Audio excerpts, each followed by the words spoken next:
The Center for Disease Control announced this week that there is a nationwide outbreak of severe respiratory illnesses connected with the use of e-cigarettes or vaping. 23 ABC's Leslie Gooden has more details on what officials are doing to combat these growing issues.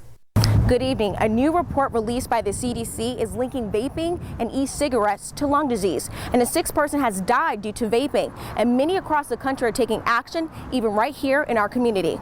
As the number of vaping deaths increase across the U.S., one local woman decided to do her part to push Congress to ban vaping and e-cigarettes. Patsy Romero, the legislative ambassador for the American Cancer Society Cancer Action Network, is asking for action. About saving lives. Tobacco causes deaths.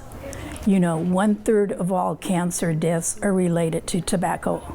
Here in Kern County, the #1 leading cause of cancer deaths is lung cancer. Just this week, the Trump administration announced they're joining many federal and local officials to fight what they're calling an epidemic. We can't allow people to get sick, and we can't have our youth be so affected.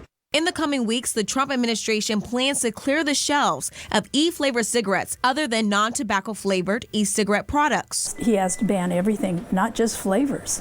It has to be e-cigarettes, it has to be vaping, it has to be menthol, it has to be all of them.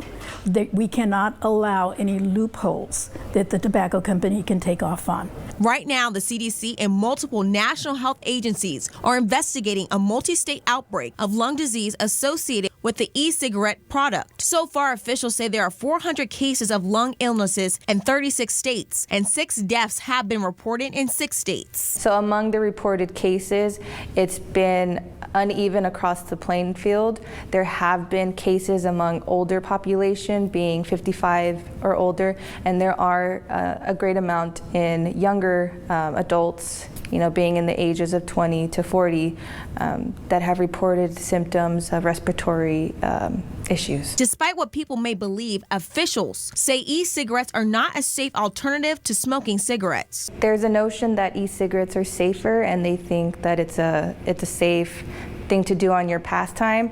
But the danger that comes with that is the addiction. You've never used nicotine before, you've never used a cigarette before, and you're experimenting with a device that doesn't tell you how much nicotine you're putting into your body. So if you can't stop using an e-cigarette for a couple of hours or a day, then you've become addicted. Officials say they don't recommend individuals who have been using e-cigarettes in efforts to quit cigarette smoking to return to smoking cigarettes. The Kern Health Department says they have not received any cases here in Kern County, but want to remind people if you are experiencing any symptoms to please see a doctor immediately.